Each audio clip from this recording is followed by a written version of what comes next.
Sebelumnya, Assalamualaikum warahmatullahi wabarakatuh.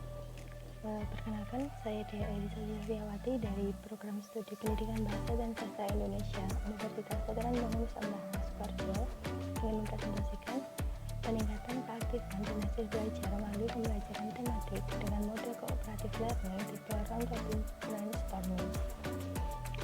Selanjutnya, tujuan penelitian. Tujuan penelitian di sini meningkatkan keaktifan belajar pada siswa.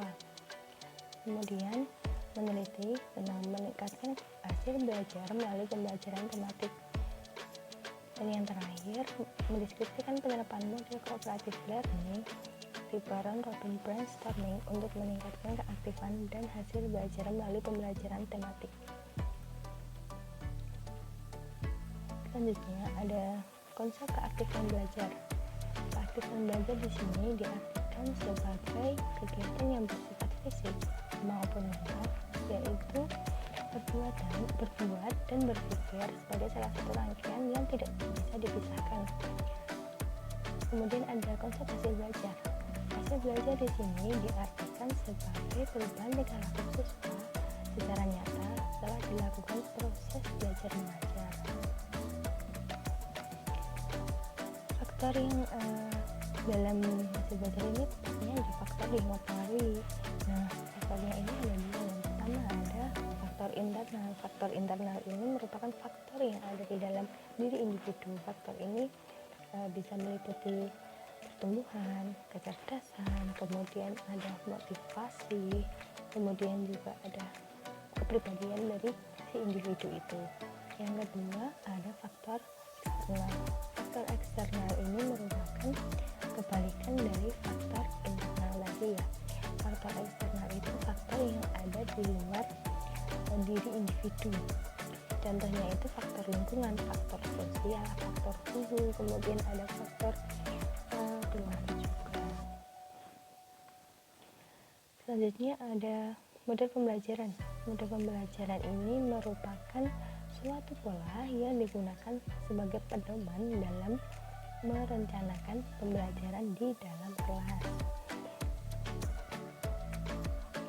Kemudian ada pembelajaran tematik.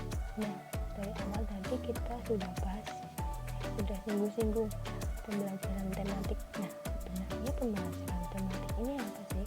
Nah, pembelajaran tematik di sini merupakan pembelajaran yang terdiri dari beberapa mata pelajaran. Contohnya ada IPA, ada IPS, ada bahasa disatukan menjadi pembelajaran tematik. Selanjutnya ada pembelajaran kooperatif.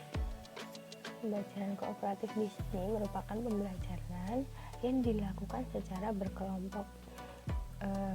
Bisa terdiri dari 3 sampai 6 orang dalam satu kelas itu. Selanjutnya ada tipe round robin brainstorming. Nah, di sini dari namanya agak susah ya menyebutnya.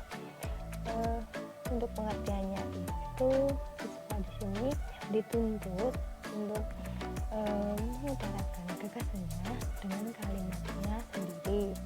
Nah, di sini semisal guru itu memiliki sebuah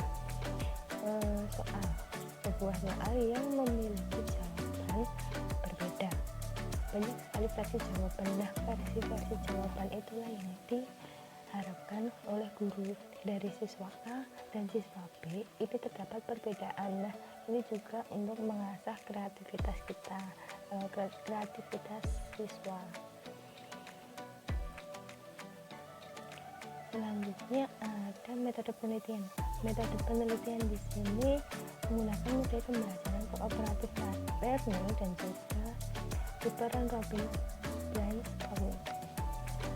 Selanjutnya ada subjek penelitian.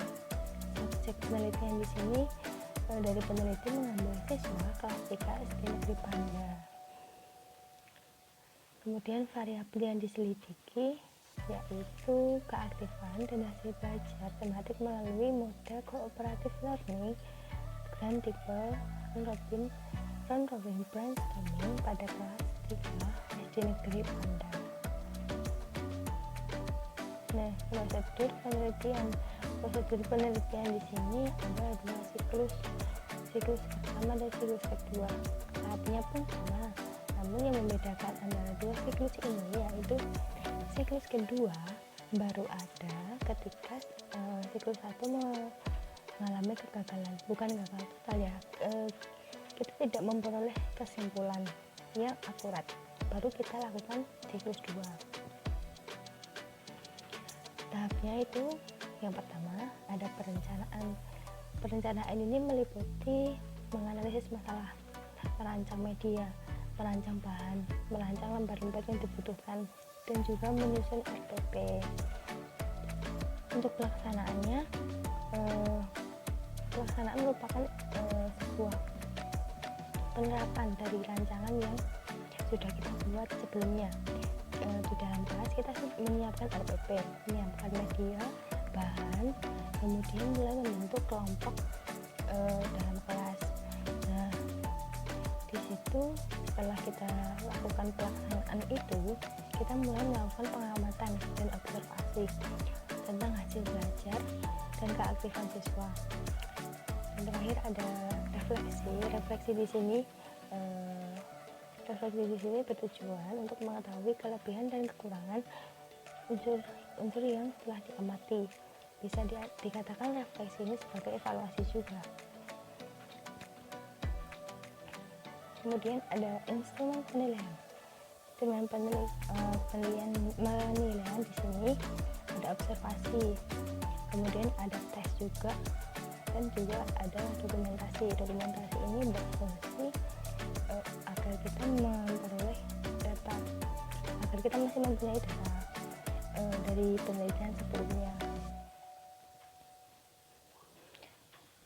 Kemudian ada teknik pengumpulan data.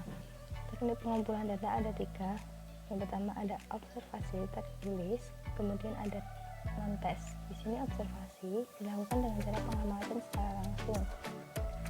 Tes tertulis dilakukan dengan tujuan agar memperoleh data hasil nilai siswa. Kemudian non-tes ini bisa dilakukan dengan cara wawancara terhadap pihak yang terkait.